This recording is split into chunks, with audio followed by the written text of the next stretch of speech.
Shalom Aleichem. Our voyage through Shas continues in chapter 11, the last parak of Nedarim, Mishnah Het, Hamudar Hana Mehotno. A man had banned all benefit to his son-in-law. One could imagine such situations.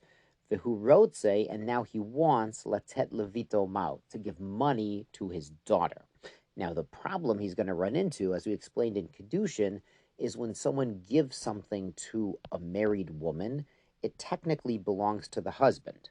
Now, as we explained in detail, the husband has the obligation to provide for the entire family and feed and clothe and shelter and support his wife, but whatever she's earning is supposed to go to him to offset those expenses as well. So what does the father of the bride do in such a situation? Omer law, he tells her when he gives the gift, Hare hamaut elu, behold, this money, netunim loch, it's given to you, b'matana, as a gift, ubilvod, on condition, shelo yehei vailich, reshut bahen, that your husband will have no authority on this money, elamashat noset v'natenet befich.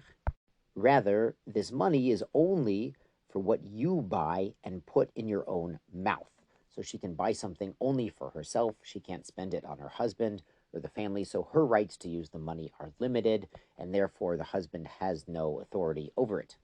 The idea here is, since she can only use it on these conditions that her father has stipulated, so she doesn't truly own this gift, so the husband does not acquire it. The Mishnah Tet starts off with actually a quote from a pasuk, the pasuk in Numbers, Bamidbar, chapter 30, verse 10, V'neder almana grusha yakum oleha, and the vow of a widow or a divorced woman remains on her.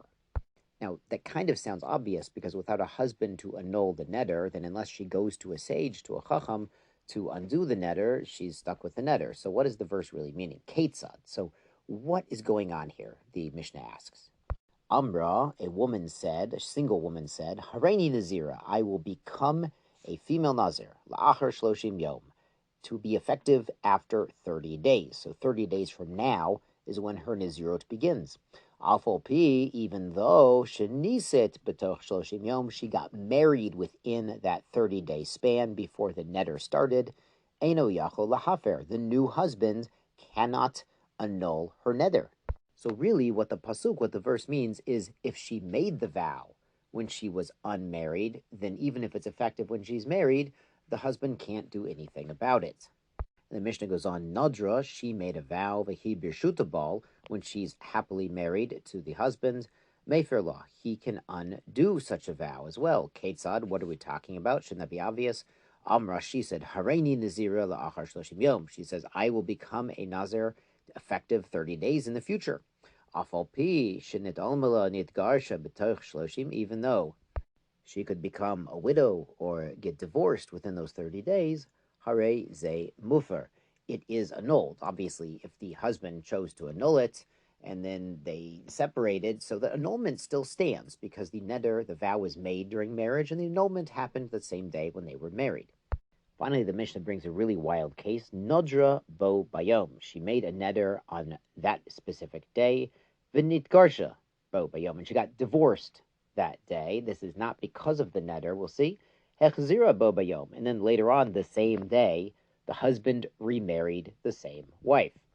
So it's a pretty busy day. So then after the remarriage, he hears that she made this vow during the original marriage. So in this case, Eino Yachol Lahafer, he is not able to annul it. After all, the marriage that gave him the power of annulment had ended.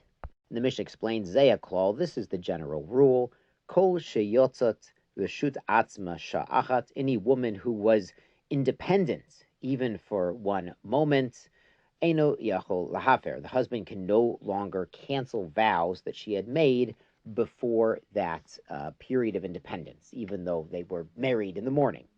Yeshua tomorrow is our last full day of Nedarim, and Bezrat Hashem will finish up Erev Shabbos on Friday and begin Nazir, Bli Neder.